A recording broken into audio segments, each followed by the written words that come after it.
내국인뿐만 아니라 외국인이라고 얘기했습니다. 그런데 이제 외국인의 추이를 한번 여기 이렇게 보시면 좋을 것 같은데, 잘 안 보이실 수도 있으니까는 제가 스샷을 떠서 이렇게 보도록 하겠습니다.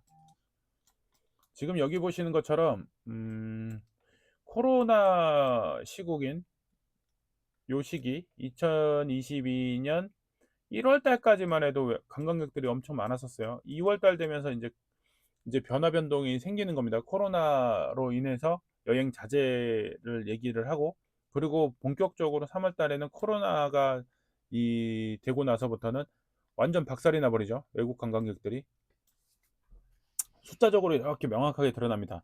그리고 코로나 시국이 계속 연결이 되는 21년, 22년 이 시기에 관광객이 초토화됩니다. 초토화. 그러면서 22년 말부터 다시 관광 재개를 하는 상황이 됐고, 그리고 23년에는 많이 회복이 됐죠. 그러면서 23년에는 이제 100만까지 다시 돌아오는 상황. 그럼 100만이 어떤 의미를 갖고 있느냐? 지금 보시면 2024년에 보시면은 1월 달부터 시작을 해서 이제 점점 이 100만 시대를 열어갔습니다. 쭉 100만 시대. 작년 그 전년도에는 이제 약간 이제 시기도 타기도 했지만은 100만 밑으로 빠지는 경우들이 있었는데, 웬만한 경우를 빼놓고는 다 100만이 넘는 상황으로 계속 유지가 되고 있었습니다. 그러다가 코로나가 되면서 급격하게 줄면서 외국인 관광객이 확 줄어버렸죠. 확. 여기 지금 관광객 수가 14년부터 29년까지 1700만 명 이렇게 됐다가 코로나 때 한 해 100만도 입국이 허가가 안 나니까 이런 상황이 됐었고, 300만 이렇게 해결이 되면서 다시 1100만, 올해는 더 많은 외국인이 좀 들어왔겠죠. 그런데 갑자기 24년 12월에 탄핵이 발생하면서 또 관광객이 줄어드는 상황. 그러면 25년에도 약간 여파는 있을 수밖에 없었죠. 1월부터 3월까지는 안 그래도 여기 이제 통계적으로 보면 1월부터 3월까지는 우리나라가 엄청 춥다 보니까 관광객이 상대적으로 좀 1월, 2월 달에는 조금 좀 적은 편인 것 같아요. 우리나라 이제 관광하기 좋은 가을이나 이럴 때는 관광객 수가 상당히 많은데, 그런데 이번에 탄핵까지 같이 겹치면서 내년 통계를 보면 나오겠지만은 이렇게 인원이 많이 줄어드는 상황으로 나오고 있습니다. 그래서 이런 것들도 한번 체크를 좀 해보는 게 좋지 않을까 생각이 듭니다. 그리고 혹시나도 이 자료가 어디 있는지 궁금하다, 나도 알고 싶다, 예, 드리겠습니다. 예. 궁금하면 못 참으신 분이 있기 때문에 연애도 이 부분이 어, 여기에 이제 자료들이 있습니다. 그래서 여기에서 한번 이제 보시면 좋을 것 같고, 이렇게 이제 여파가 있어요. 그리고 나서 그래서 관광 수지를 한번 체크를 해보니 우리나라가 관광 대국이 맞는가를 생각을 해봤더니 관광 대국은 아닌 것 같아요. 관광 수지가 케이팝이 열풍이 부는데도 불구하고 생각보다 관광이 그렇게 수지가 괜찮은 것 같지는 않아요. 예. 관광 수지가 그렇게 많은 사람들이 오더라도 관광 수지는 좀 손실이 나는 상황인데, 여기도 이제 보면은 작년에도 사람이 많이 오긴 했지만은 그렇게 수지가 좋지는 않다. 그렇게 관광하기가 좋은 나라는 아직은 좀 아닌 것 같다. 그럼에도 불구하고 꾸준히 케이팝 영향으로 사람들이 돌고 있는데, 그 중에서 그러면 사람들이 어디를 가냐 봤더니 이렇게 요즘에는 명동에 사람이 많더라. 그래서 이제 이런 부분들도 한번 잘 생각을 해볼 필요가 좀 있는 겁니다. 그리고 또 하나, 명동에 그러면 관광객만 있을까? 명동에 잘 보시면은 상가에 들어가시면은 일본 말이나 중국 말이나 하시는 한국 사람들이 예전에는 많았었거든요. 근데 이제 또 추세적으로 또 바뀐 게 뭐냐면, 그 조선족이라고 하죠. 중국 동포.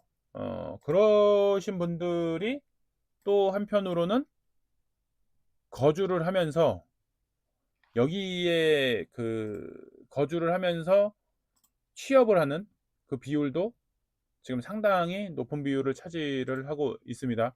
그래서 외국인의 국내 거주 상황도 체크를 해보면은 유의미할 것 같아서 그것도 한번 체크를 해보도록 하겠습니다. 그리고 이제 지역별로 어디를 많이 사냐 이런 데이터들도 있기 때문에 그런 것들도 한번 이제 거주지별로 어디 많이 사냐 이것도 이제 체크를 지난번에 우리 예전에 한번 그거 한번 체크를 했었죠. 거주지별로 외국인이 사는 지역이 어딘가. 지금 여기 자료 보시면은 한국계 중국인 조선족을 얘기를 하는 거죠. 조선족 인구가 상당히 높습니다. 남녀 비율 토탈해서 제일 많은 비율을 차지하고요. 근데 이제 놀라운 게 하나 있는 게 여기 지금 중국인도 31만으로 되어 있지만 3위 베트남이 27만입니다. 태국도 20만 정도. 지금 베트남의 인구 늘어나는 거주하는 인구 늘어나는 추세가 상당히 크죠. 중국이 생각보다 사람들이 많을 거라 생각했는데 중국이 많은 게 아니라 베트남 사람들이 많습니다. 우리 지난번에 창신동 임장 갔었을 때 거기는 중국 사람보다 베트남 사람이 훨씬 많았고 아시아마트 운영하는 사람들이 베트남 사람들이 상당히 많이 있었습니다. 그리고 여기 보시면은 베트남, 태국 사람들이 많이 살고 일본 사람들이 생각보다 많이 살지는 않습니다. 여기 보시면은 또 이제 눈에 띄는 거는 몽골 사람들 그리고 대만 사람들 이렇게 살고 있는데 지금 전체적으로 이렇게 봐보면 체류하는 인구들이 대부분 상위권에 랭크하고 있는 게 중국, 베트남이 많이 살고 있습니다. 그래서 이런 것들도 한번 체크를 해보는 게 이제 좋을 것 같고 이 데이터도 마찬가지로 링크를 드리도록 하겠습니다. 링크 이제 보시면은 지금 여기 통계를 보시면 서울에 사는 중국계, 한국계 중국인, 그다음에 중국인, 서울에 사는 비율을 봐보면은 이 수도권의 비율이 압도적으로 높은 부분을 차지하고 있습니다. 서울 수도권에 지금 여기도 보면 경기도에도 보시면은 외국인 비율이 상당히 높죠. 외국인 전체 외국인의 합계를 보시면 130만이 거주하고 있는데 이 중에 서울에 살고 있는 게 25만, 그 다음에 경기도에 살고 있는 게 42만, 합하면은 25만과 45만 하면 약 70만이 좀 안 되는 인구들이 살고 있는데 그게 비율을 보시면은 70만이 좀 안 돼요. 그러면 절반 가까이가 지금 서울 경기도에 많은 수의 외국인이 살고 있다. 그런데 그 비율을 봤더니 중국인, 그 다음에 조선족, 그 다음에 베트남 이 3개국 그리고 우즈베키스탄 이 4개국 정도가 차지하는 비율이 상당히 높다. 그렇다면은 우리 임차인이나 그 다음에 자영업을 하시는 분들 같은 경우에는 채용하는 인원들이나 이런 것들을 봤었을 때 보면은 원하는 장사를 위해서는 현지에 살고 우리나라에 살고 있는 사람을 고용을 해서 외국 관광객을 대상으로 하는 것들이 훨씬 더 효율이 높지 않을까 이런 생각이 들 정도로 지금 상황들이 많이 바뀌었습니다. 그래서 이런 통계들도 한 번씩 보시는 게 좋습니다. 그래서 이 링크도 궁금하실 거니까 올리도록 하겠습니다.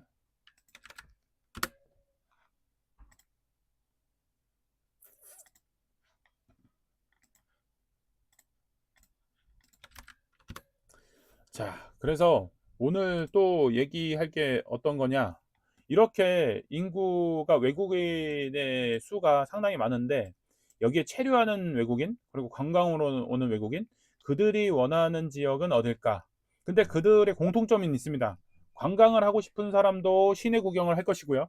그리고 여기 체류하는 사람도 먹고 살아야 되기 때문에 상권이 되어 있는 지역에 거주 내지는 상업 활동을 할 확률이 상당히 높습니다.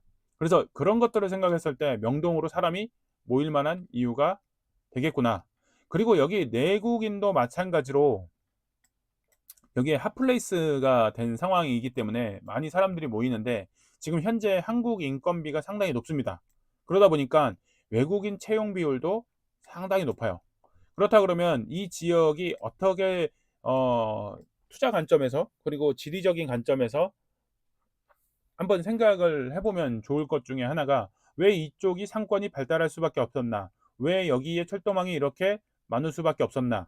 그거를 생각해 보면은 결국에는 사람이 모이게 되는 원인이 되겠죠. 그렇게 모이는 이유가 교통망인데, 그럼 교통망을 여기다 왜 세팅을 했을까? 이걸 근본적으로 생각을 해 봐야 되겠죠. 자, 여기서 보시면은 아까 전에 얘기했지만 명동 접근성이 좋다고 했습니다. 근데 명동 접근성이 그러면 최초에 철도망이 다 모두 있었냐? 그게 아니죠. 여기 지금 이렇게 보시면 여기가 퇴계로입니다. 퇴계로. 퇴계 이왕에 호를 따서 지었죠. 퇴계로. 여기 을지로입니다. 을지문덕의 을지로. 그리고 관광자원으로 쓸 수 있는 청계천. 그리고 여기 종로에는 종로. 이렇게 세 개의 길이 놓여 있는 지역입니다. 그러다 보니까 시내 접근성이 탁월하죠. 네. 이렇게 되어 있기 때문에 이곳이 접근성이 높기 때문에 상권이 발달을 하지 않으면 안 될 수밖에 없는 상황에 놓여 있는 지역 중에 하나입니다. 그렇다 그러면 이 지역을 이렇게 지도로만 보지 말고 눈으로 보면은 좋을 것 같아서 오늘은 어, 델리방 멤버분들에게 일찍 오시라고 말씀을 드렸던 이유가 연말 이벤트로 26층, 26층에서 여기 시내를 관망을 하면서 저녁을 먹도록 하겠습니다. 거창하게 엄청 비싼 저녁은 아닙니다. 그런데 여기를 가서 모두 다 참여할 수 있으면서 26층에서 참여를 해서 시내를 보면서 다양한 생각을 하겠죠. 높은 곳에서 아래를 내려다 보면서 이 위치가 어떻게 생겼는지, 이 주변에 어디로 사람이 이동하는지 그런 것도 이제 볼 수가 있겠죠. 어느 스팟이 사람이 많은지 이런 것들을 보면서 넓게 넓게 생각을 할 때 투자할 수 있는 지역이 상당히 넓어집니다. 근데 그런 것들이 눈에 보이지 않고 제가 임장을 할 때 늘 말씀드리는 게 뭐냐면 가급적이면 높은 곳을 찾아라. 평지일수록 평지인데 높은 곳을 찾아야지 평지에 어디가 괜찮은지를 높은 곳에 올라가야지 정확하게 보여요.